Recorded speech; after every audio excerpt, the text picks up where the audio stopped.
everybody. I hope you are doing well. It is going to be a weird week here in the Niagara region. We're expecting summer-like conditions, and it's supposed to be fall now. It's so nice out that I'm just looking out my window here, and my neighbors are both washing their cars. So, yeah, it's going to be weird. So, I thought today I know I'm supposed to be getting into my recording of drum tracks for the Model 24. The Model 24 is actually sitting in front of me. Let me just pull my camera around here. It is covered at the moment. Let me just show you. So yes, it is covered, but I do have it plugged in here, as you can see. And at some point, as I'm not as busy, I'm hoping I will be able to sit down and actually practice a bit and then record drums. So yeah, so I'm stuck there. Now, a quick update. I'm going to buy. I figured out the problem with my my pile snake.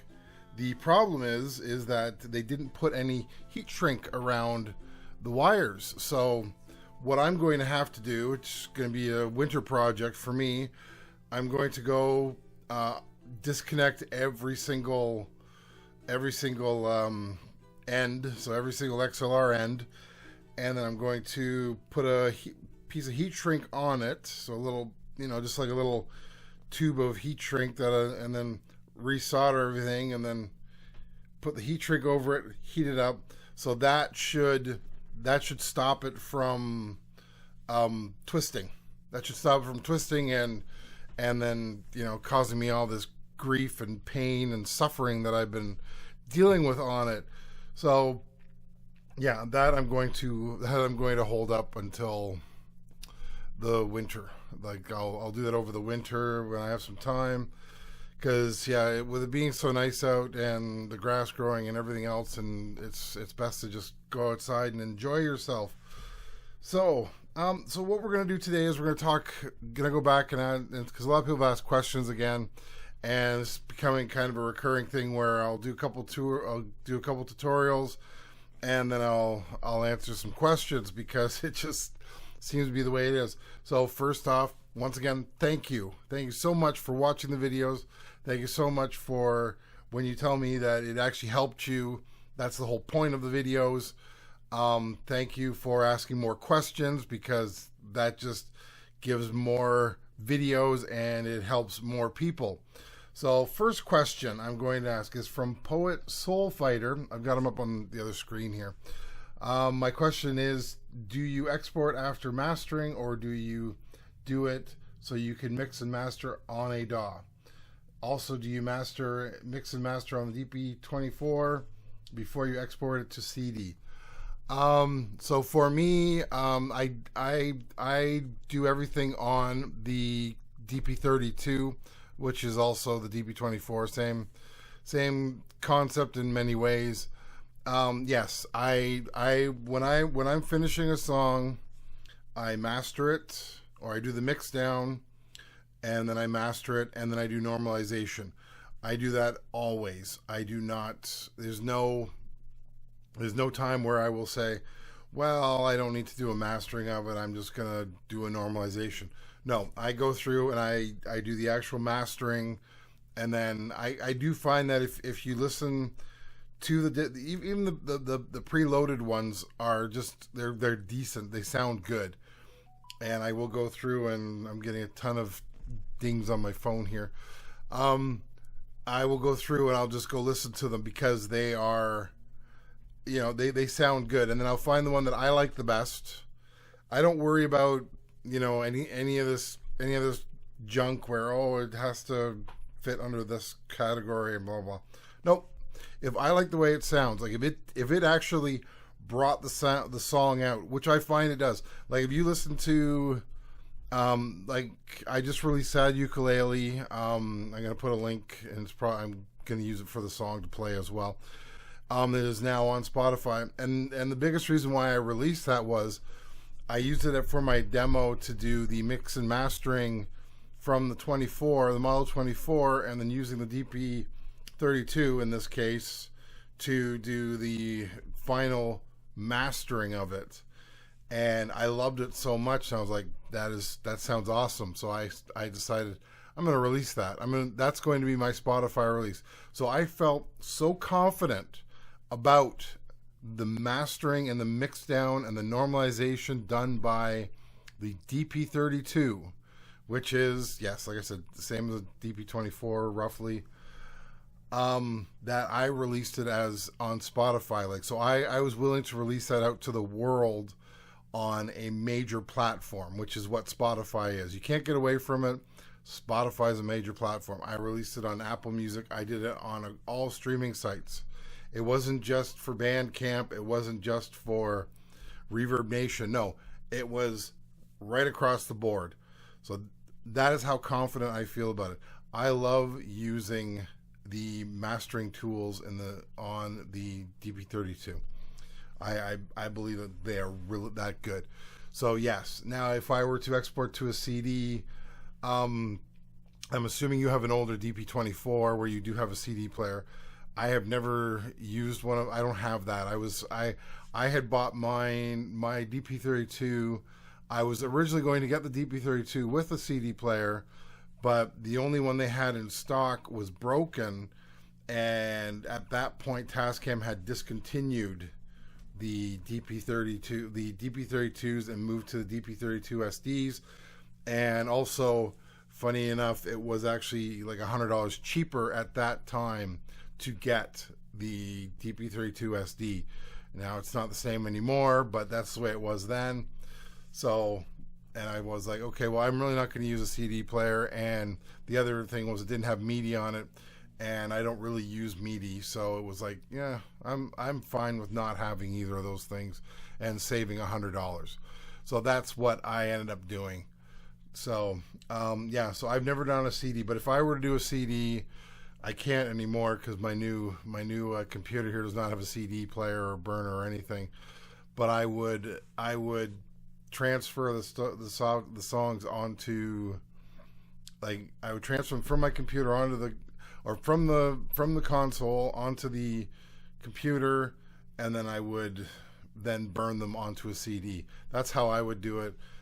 Yeah, so I suggest that if you're going to do it, go through the steps: mix down, mastering, and normalization, and play with it. Listen to the mastering. Like I said, it does make a difference. It really does. So that's question one done. All right. So next comes from, it looks like T-Roach or Troach 242. I use the extra stereo channel as the main stereo output on my DAW.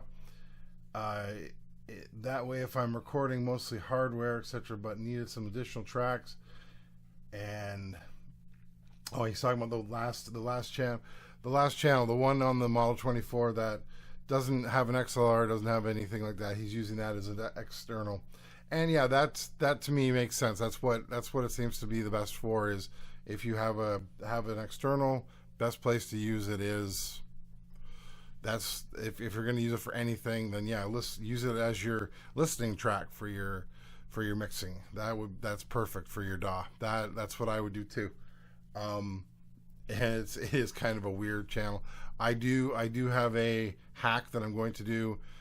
Yes, I know it's been a long time since I talked about this, but yes, I am going to do a hack. I'm going to do some stuff with that channel specifically on my recording, which I have to do the drums for, which I'm going to hopefully have done this coming weekend. We have to see. It's like I said, it's hard when there's so much that still needs to be done outside and the weather's good. So let's see. So the next one is, he was looking at the difference between main and control room outputs, and he says, so first, this is an awesome explanation of mains and control room outs. My question, confirmed by listening and looking at the mixer block diagrams, is about control room outs being mono, sent to both left and right. So stereo position is not included in the control room outs except for dedicated stereo tracks. Is this normal? No. Your left and rights on the control room. So let me just pull this thing up here for a second. I'm not turning it on. Don't need to. Let me just get the cover off. So if, just moving stuff over, good thing I got the Model 24 sitting here.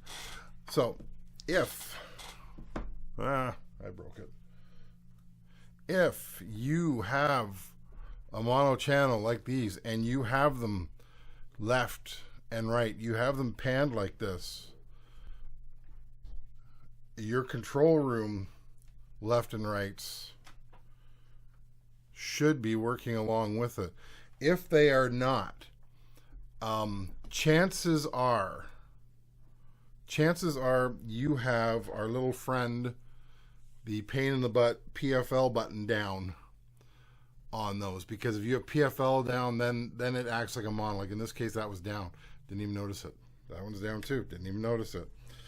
So, yes, because I put a keyboard, I put a computer keyboard on top of this when I'm not using it. But yeah, you should be getting full. You should be getting stereo out of this. If you're not, PFLs are down, and you can tell because, let me just see if I can get over here. This little light here, this PFL AFL, that will show up. That will be lit. And if that's lit, that means that one of these is down. And see, yeah, a couple of them are down. So yeah, I have to go over it all the time. So that my friend is probably what's going on. But no, they should, your control room stuff, anything over there, the control room out left, right, and phones should be stereo. Now, in a stereo track, yes, if you record in stereo, then yes, it will. You don't have to pan it, but if you are panning it, then it should work. Like it should actually be properly. It should be properly put stereo, so it should go to the right channel. It's the right channel. So that was one of the parts. Let's see. I'm kind of new at recording this way, but sometimes I use my monos in pairs, left and right pans. Yeah. And I find the stereo space is all lost in control room outs. I don't know why that is. It should not be that way. Yeah, if you are recording mono on stereo channels, so in this case 13, 14, 15, 16, 17, 18, 19, 20, if it's mono, it should still pan. So if you're like, when you record it, it will make two tracks in the file. Like you'll see, like in the case of 13, 14, you'll see track 13, track 14. They're both the same. And so if you're doing an export, you just have to export one, you don't have to export both. But yeah, it should still allow you, if you pan it, it should still work. Now, if you're using, I'm not sure what version you have here, if you have a Model 12, Model 24, if you're using a Model 24 or a Model 16, and you're not using it as because you can't use those as full console DAW controllers. If you're using it as a DAW controller, which is what the Model 12 is really designed for, then yeah, it probably won't. If you're just going through one channel and then you're panning on this and expecting it to change, it's probably not going to, because it's handling it all from the DAW. Whereas if you go in and then come back into that channel, so you do your input and then the output comes back through the same channel, the way that I showed you on, I think it was the last video, that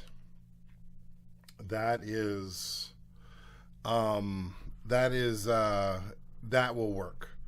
But if you're just doing it, if you're doing it through a DAW and you're just sending it, then yeah, it will not get stereo, because if you're only having it going through one channel, you're going through the mains, then yeah, you'll have to go into your DAW and you'll have to move the dial around and pick where you want to pan. So that's that answer there. Hopefully that helps. If not, please add more to the question, or add to this, add more comments to this. Next, this is Matthew Workman, We're gonna have a podcast with him. He does Quest for Gear. He's really good. Let's see. So, was the Personas you mentioned an independent DAWless multi-track? I don't know yet. I'm doing some research on it. From what I can see so far, it can be used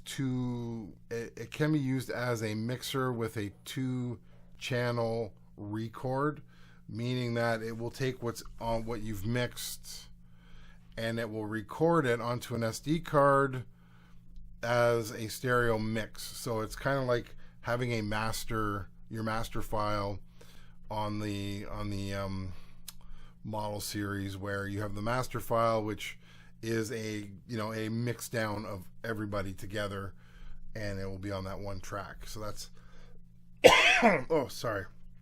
That's what it sounds like. So, Space Palace 1, good rockin' morning. He does this every video. He's going to do it to this one too. And I got to say thank you. It's awesome that you watch every single video. I really appreciate it. Okay, so, all right. So then, yes, this one I actually answered, but it's good. I have Model 16. This is by Kelly Peterson. Model 16, are there any aux outs and FX outs in stereo? And the answer is yes. They're just named differently. You have in the case of this one, you have your monitor 1, 2, and FX outputs. They're just named. Everything's named differently. I don't know if there's a sub output. Like the one nice thing about the Model 24 has a sub output. I can do a quick search and see. Let's just go into my documents here. Let me look for manuals.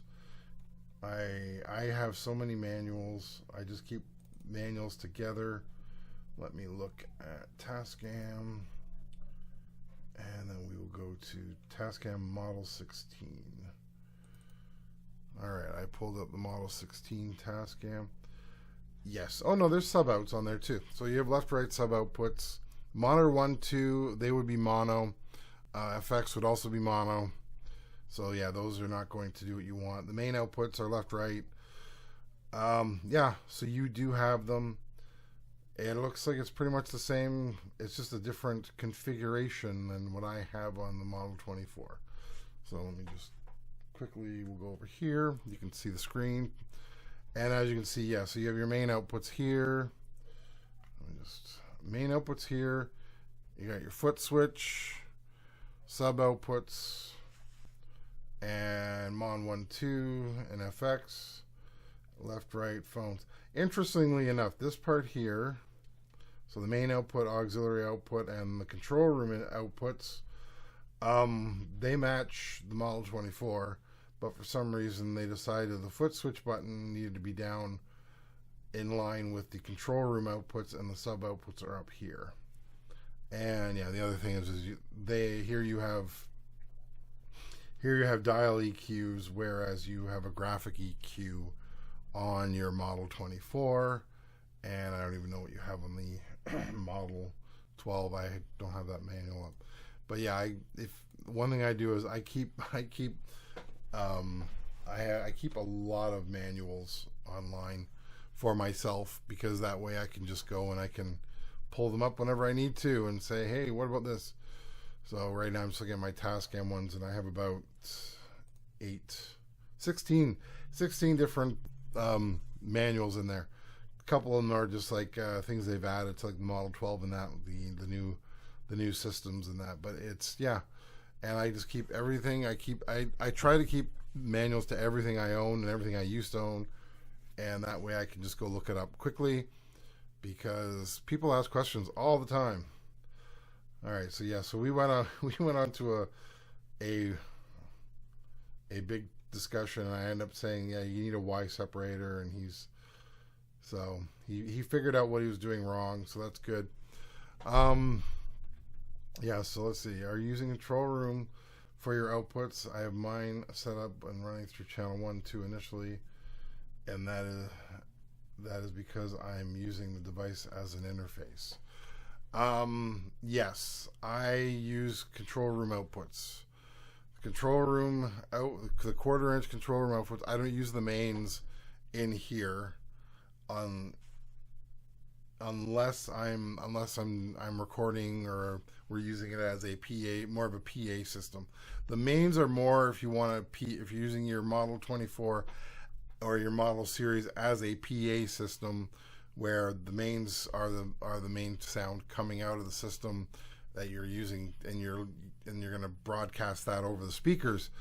Whereas the control room is more for your control room. So if I had like actual 2 rooms here, where I had a room just for me to record, and then I had all my musical instruments in the other room, I would have the mains on the other side. I would have them in the other room, so that if I'm recording a band and they want to be able to hear, they want it to be more of a live style, then I can have it running through the main outputs and it can be listened that way. And then the control room, I'm having my isolated information, and I can do things such as I can click on the PFL, AFL buttons to get solos and that, and it won't affect what's going on with the mains, so they'll never know what I'm doing.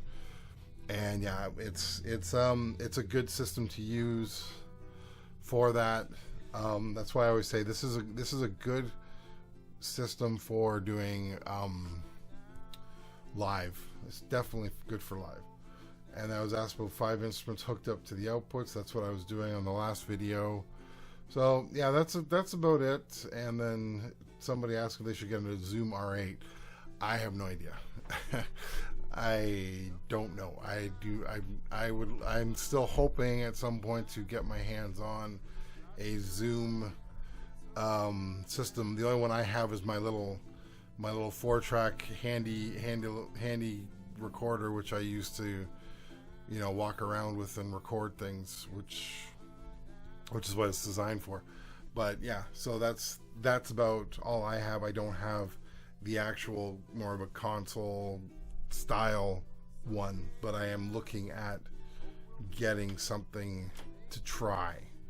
So yeah, 22 minutes. So that's my video today. Thank you for watching. If you watched all this way, that's awesome. Love you guys, and I'll talk to you later. Bye.